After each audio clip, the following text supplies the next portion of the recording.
अस्सलाम वालेकुम। आप देख रहे हैं 5 स्टार मीडिया।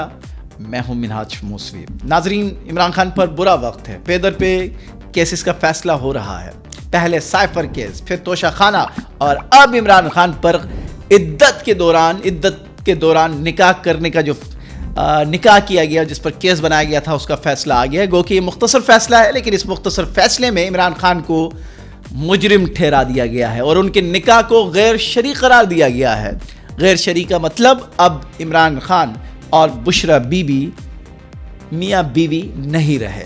ये कानून की नज़र में गलत इक़दाम था और इस गलत इक़दाम की जो सज़ा है वो 7 साल कैद इमरान खान साहब के लिए, 7 साल कैद बुशरा बीबी के लिए, 5 लाख रुपए जुर्माना इमरान खान साहब अदा करेंगे, 5 लाख रुपए जुर्माना बुशरा बीबी अदा करेंगी। तो बुरा वक्त है इमरान खान साहब के लिए।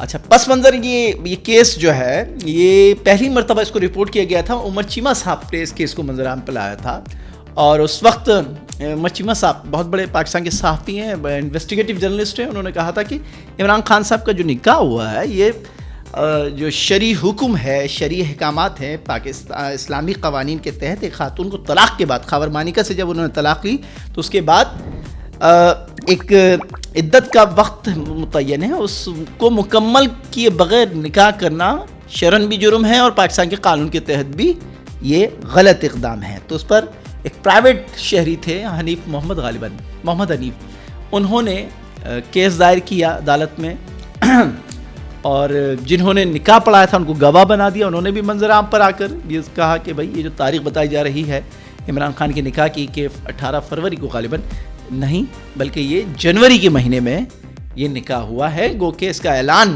फरवरी में किया गया है। और जब उमर चीमा साहब ने ये रिपोर्ट की तो पीटीआई के जो सपोर्टर्स थे उनके अगेंस्ट में उमर चीमा साहब के ख़िलाफ़ एक तूफ़ान बदतमीज़ी बर्पा कर दी गई। और ये ख़ासा है बदकिस्मती से पीटीआई का कि अगर उसको इग्नोर कर देते, इसको नज़रअंदाज कर देते तो ये इतना बड़ा केस नहीं बनता।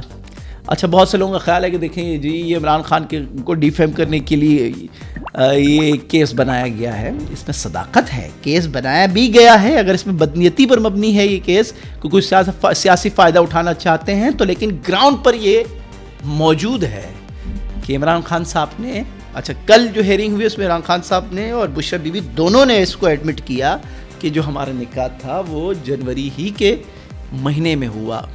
और बड़ा तल्ख कल की हेयरिंग थी ख़ावर मानिका साहब और बुशरा बीबी के वकील, और एक मौके पर बताया जाता है कि बुशरा बीबी ख़ावर मानिका और इमरान खान साहब के दरमियान भी तल्ख जुमलों का तबादला हुआ है। तो बहरहाल ये केस था इमरान खान के ख़िलाफ़, जिसको आज मुख्तसर फ़ैसले में कुदरतुल्लाह साहब की अदालत ने इमरान खान साहब को मुजरिम करार दे दिया है और उनके इस निकाह को गैर शरई करार दिया है। और गैर शरई का मतलब ये है कि अब इमरान खान साहब और बुशरा बीवी साहिबा अब ये मियाँ बीवी नहीं रहे। हाँ, दूसरी तरफ जो पीटीआई के ऑफिशियल्स हैं उन्होंने कहा है कि हम हाई कोर्ट में अपील करेंगे और इस केस के ख़िलाफ़ हम हाई कोर्ट से रुजू करेंगे। और ये जो फ़ैसला है, ऐसे वक्त में ये फ़ैसला आना और तवातुर के साथ इस किस्म के फ़ैसले आ रहे हैं, ये सिर्फ़ और सिर्फ इमरान खान की शख्सियत को डीफेम करने की कोशिश की जा रही है। तो आखिर में इतना ज़रूर कहेंगे, इस केस में कोई जान नहीं थी। इस केस के अंदर एनर्जी डाली है, एनर्जी ड्रिंक भर के इस केस को पिलाया गया है। तो ये भी इमरान खान के सपोर्टर्स और उनकी पार्टी के ऑफिशियल्स की तरफ से कि उन्होंने इस पर इतना संजीदा रद्द-ए-अमल बार बार देते रहे। ख़ुद इमरान खान साहब को की तरफ से स्टेटमेंट भी आया कि जब ये खबर नशर हुई कि ये निकाह जो है इद्दत को मुकम्मल किए बगैर हुआ है, तो इसका मतलब ये है कि इस केस में वज़न आप ही ने डाला था। तो अब देखते हैं कि इस केस में जो सज़ा हुई है उसका वज़न कितना भारी साबित होता है। आज के लिए इतना ही। अल्लाह ने के बाद।